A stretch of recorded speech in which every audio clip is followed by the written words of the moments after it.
Lecture du livre de Jérémie le prophète. En ces jours-là, Jérémie dit au Seigneur, « Tous ceux qui t'abandonnent seront couverts de honte, et ceux qui se détournent de toi seront retranchés de la terre, parce qu'ils ont abandonné la source d'eau vive. Guéris-moi, Seigneur, et je serai guéri, sauve-moi, et je serai sauvé, car tu es ma gloire. » Voici qu'ils me disent, où est la menace du Seigneur, qu'elle s'accomplisse donc. Mais moi, je n'étais pas poussé au pire, et le jour du malheur, je ne l'ai pas désiré. Tu le sais bien, tu connais mes paroles, elles sont devant toi. Ne me jette pas dans l'épouvante, toi mon refuge, au jour du malheur. Que mes persécuteurs soient confondus, et que je ne sois pas confondu, qu'ils tremblent, et que je ne tremble pas. Fais venir sur eux le jour du malheur, écrase-les 2 fois, Seigneur notre Dieu.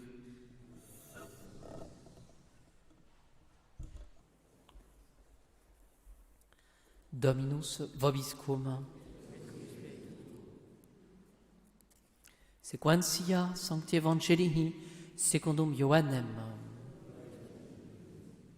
En ce temps-là, les chefs des prêtres et les pharisiens tinrent conseil contre Jésus. Ils disaient, « Qu'allons-nous faire? Cet homme accomplit de nombreux signes. Si nous le laissons, tous croiront en lui.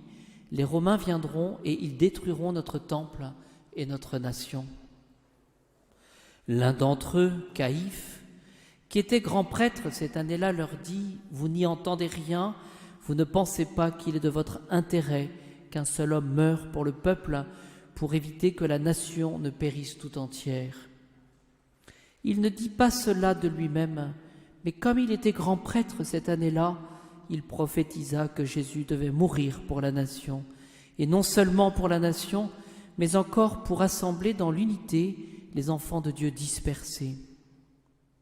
À partir de ce jour, ils prirent la décision de le faire mourir. Aussi Jésus ne circulait-il plus ouvertement parmi les Juifs, il se retira dans la région voisine du désert, dans une ville nommée Éphraïm, et il y demeura avec ses disciples.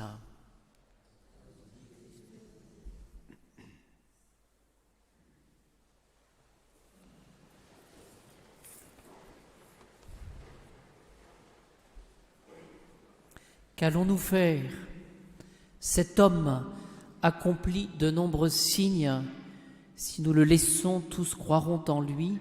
Les Romains viendront et ils détruiront notre temple et notre nation. Ce que nous pouvons considérer ce soir, c'est notre capacité finalement à travestir, à changer la réalité en fonction d'un objectif. Cela, ça annonce de l'idéalisme. Essayons, d'entrer dans ce mystère du Christ Jésus qui va s'offrir pour nous. Jésus veut dire sauveur. Et donc, jusqu'au bout, par obéissance au Père, il poursuit sa mission pour nous montrer justement le chemin du ciel et donc nous obtenir le pardon de nos fautes. Ce soir, je vais m'arrêter plus particulièrement dans un premier point, sur ces paroles du livre de Jérémie, le prophète. Il a des paroles qui valent d'une certaine manière comme un avertissement, justement par rapport à cette réalité, par rapport à cette action de Dieu, par rapport au bien qui est fait et notre capacité finalement à la refuser. Tous ceux qui t'abandonnent, c'est Jérémie qui parle au Seigneur, tous ceux qui t'abandonnent seront couverts de honte. Et ceux qui se détournent de toi seront retranchés de la terre. Tous ceux qui t'abandonnent seront couverts de honte, et tous ceux qui se détournent de toi seront retranchés de la terre. C'est tout le mystère de notre liberté. Voyez, dans une autre traduction, nous pouvons lire « Seigneur, tous ceux qui t'abandonnent », ici seront couverts de honte, mais nous pouvons traduire aussi les choses comme s'en repentiront. Voyez, ce sera l'occasion bien d'un retour, s'en repentiront, c'est-à-dire qu'ils regretteront cela, d'avoir abandonné le Christ. Et ceux qui se détournent de toi seront retranchés de la terre. Une autre traduction, tous ceux qui se détourneront de toi passeront comme les noms inscrits sur le sable. Un nom inscrit sur le sable correspond finalement à cette vacuité, vous voyez, c'est-à-dire qu'avec le vent et la pluie, on est bien placé pour le savoir aujourd'hui, eh bien tout cela va s'effacer. Vous voyez, ceux qui t'ont... Et pourquoi? Et Jérémie donne la raison finalement de s'en repentir de cet abandon et puis d'avoir les noms inscrits sur le sable parce qu'on s'est détourné du bon Dieu, parce qu'ils ont abandonné la source d'eau vive. Vous voyez, notre liberté finalement nous laisse cette possibilité, c'est un mystère, de nous couper de la grâce, de nous couper du bon Dieu. Il y a une rupture, c'est cela qu'il faut comprendre. Eh bien, cette semaine sainte, ce vendredi de la Passion, aujourd'hui, nous allons préparer les rameaux, vous avez vu, et cette semaine sainte vont nous permettre justement de nous réordonner, de nous remettre un petit peu sur les rails de la sainteté pour ne pas abandonner la source d'eau vive, ne pas nous couper de la grâce. C'est cela qu'il faut comprendre. Car ceux qui ont abandonné, finalement, ce sont ceux qui ne sont pas inscrits au livre de vie. C'est ce qu'il faut comprendre. Ou pour dire les choses autrement, ceux qui abandonnent, finalement, eh bien, ne sont pas fidèles. Ne sont pas fidèles. La fidélité, c'est garder évidemment une ligne de conduite par rapport à un objectif qu'on s'est donné, et tout cela dans la foi. La fidélité, la foi, suppose justement cette continuité, cette constance, cette persévérance dans l'objectif qu'on s'est donné. Ceux qui abandonnent finalement ne demeurent pas hantés dans un objectif un petit peu comme sur le roc. Alors rappelons tout simplement ce que la vie, c'est du catéchisme, ce que la vie surnaturelle, ce que le baptême nous donne, cette vie de la grâce. Eh bien, c'est la vie même de Dieu qui est communiquée à notre âme et par la grâce. C'est notre âme qui est touchée, notre âme créée à l'image de Dieu, notre âme qui a soif de bonheur, notre âme qui a soif finalement de servir. Et donc, que dit le catéchisme? C'est que cette vie surnaturelle qui nous est donnée, cette vie de la grâce qui est inaugurée au moment de notre baptême et que nous entretenons par les sacrements, eh bien c'est une merveille d'amour. Une merveille, c'est quelque chose qui sort un petit peu de l'ordinaire, et d'amour, de don. Et donc, plus particulièrement, c'est l'œuvre des trois personnes de la Sainte Trinité. Le Père, cette vie surnaturelle, le Père en est la source. Vous voyez, c'est comparé, Jérémie le prophète parle d'une source d'eau vive. Donc le Père en est la source de la grâce. Le Fils, par rapport à la grâce, en est le prix. En ce sens que quand nous contemplons les souffrances de Jésus, il va être acclamé là au rameau, mais ensuite il va être vilipendé, lapidé, mis à mort, crucifié. Eh bien il a fallu le prix du sang, et le sang de l'homme-dieu, le sang de Dieu, pour justement connaître le prix de la grâce.